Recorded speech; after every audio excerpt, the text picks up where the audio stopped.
began as a day of sorrow, a day that should have been filled with solemn faces and heavy hearts. The city streets seemed unusually still that morning, as if the world itself knew that something extraordinary was about to unfold. News had spread quickly. She had passed. Her life, vibrant and full, had ended suddenly, leaving behind questions, grief, and memories that no one could forget. The funeral hall was polished, stark, and quiet.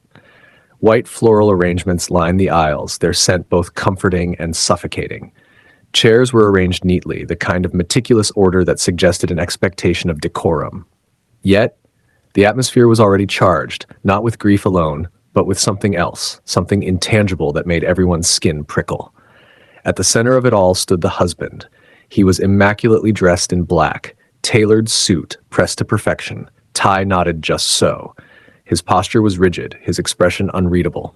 Beside him, equally composed and entirely out of place, was the mistress, also in black, elegant, polished, with a quiet smirk that seemed almost sacrilegious. Her eyes glinted, not with sorrow, but with amusement. The two of them moved in a synchronized rhythm, small gestures hinting at secrets they were certain no one could uncover. Guests arrived in a steady stream, some nodding in sympathy, others exchanging cautious glances, their eyes flicking repeatedly between the husband and the mistress. Something about the pair unsettled everyone. It was more than their audacity, it was the calm precision of their display.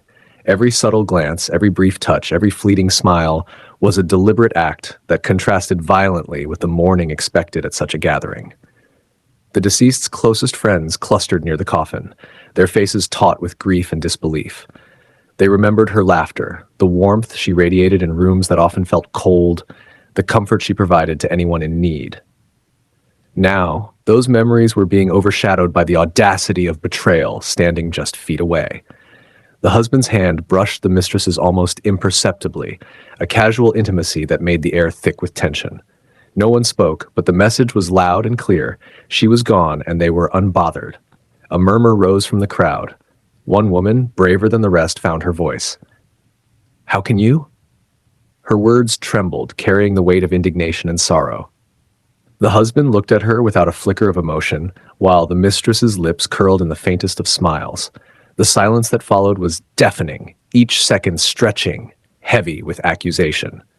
The funeral, which should have been a moment of shared grief, had transformed into a silent stage for betrayal. The coffin lay pristine, lined with white satin, and the flowers around it seemed almost to lean in, emphasizing the unnatural calm of the pair beside it. Candles flickered gently, casting shadows that danced across the polished surfaces of the hall. The staff moved quietly, adjusting arrangements, noticing the tension in the room, their eyes widening at the odd comfort displayed by the husband and mistress. Throughout the ceremony, the couple's small gestures continued, unnoticed by no one, but unacknowledged by all.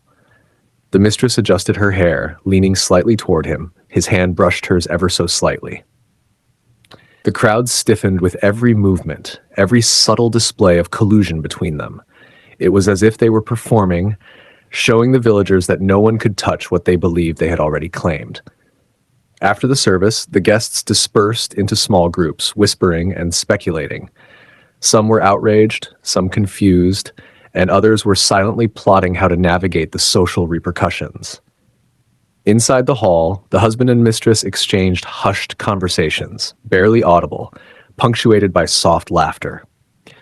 Their conversation seemed trivial, mundane even, yet it carried the undertone of something far more dangerous, a partnership built on audacity and secrecy. The widow's memory lingered, a quiet echo in the minds of those who had loved her. Her favorite song, softly playing from the memorial playlist, floated through the hall like a ghostly reminder of what had been. Every note struck a chord of regret and sorrow, contrasting sharply with the calm pleasure on the faces of the husband and mistress. Night fell, but the tension did not dissipate. The city lights twinkled, indifferent, as neighbors whispered in their apartments, recounting the day's events.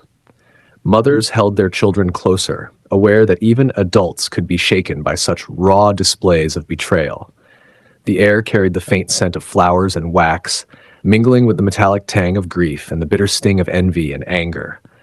The husband believed he was untouchable.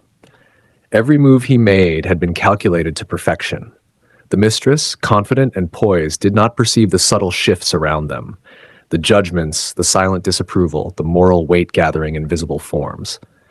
Yet the universe, patient and relentless, begins to balance itself in ways subtle yet undeniable.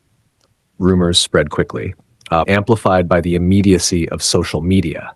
Neighbors posted cryptic updates, colleagues texted, and friends shared videos of the ceremony, some edited, some candid. The couple's reputation began to waver, and what had seemed a private victory was now slowly, inexorably under scrutiny. Even in their moments of private laughter, shadows gathered. Every step they took left traces. Every whispered word was recorded in the memory of those who had witnessed it. And somewhere in the quiet of the city, a presence lingered, a reminder that the departed is never truly gone. Days passed. The public became invested, some out of curiosity, others out of moral outrage. Every encounter the couple had was now observed, every gesture analyzed. And with each passing hour, they discovered that their world had shifted imperceptibly, the once unseen consequences of their actions creeping in like tendrils of smoke. The widow's memory, sharp and alive, moved through the minds of those who had loved her. Her laughter, her kindness, her quiet dignity, all became contrasts to the brazen confidence of the husband and mistress. And though she was gone, her presence shaped reality, reminding everyone that actions, especially those done in darkness, eventually meet the light. Betrayal, it turned out, was a seed with roots that ran deep. The husband and mistress had celebrated, thinking the soil was theirs alone, yet the earth had already absorbed the truth. And as the city slept, as lights dimmed and streets emptied, whispers of reckoning moved through the air. Not loud, not violent, but precise, unyielding, like a pulse that could not be ignored. The story would continue, stretching beyond the funeral, beyond the ceremony, beyond the calculated arrogance of two people who thought they had won.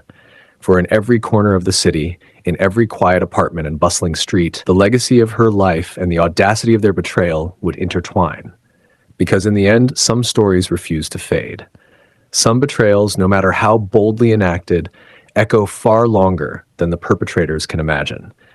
And as the husband and mistress went about their lives, they would feel in subtle, unavoidable ways the weight of the memory they tried to overshadow. The widow's life, her laughter, her love, her absence, it would haunt them, not like a ghost in the night, but like truth itself, inescapable, undeniable, and eternal. No matter how polished the suits, no matter how carefully they smiled, no matter how they tried to control perception, the story had already written itself in the minds of those who had witnessed it. And the city, silent and knowing, held its breath, waiting for the moment when justice, quiet, inevitable, and relentless, would reveal itself. Because betrayal may flourish briefly, but memory is patient. And memory remembers everything.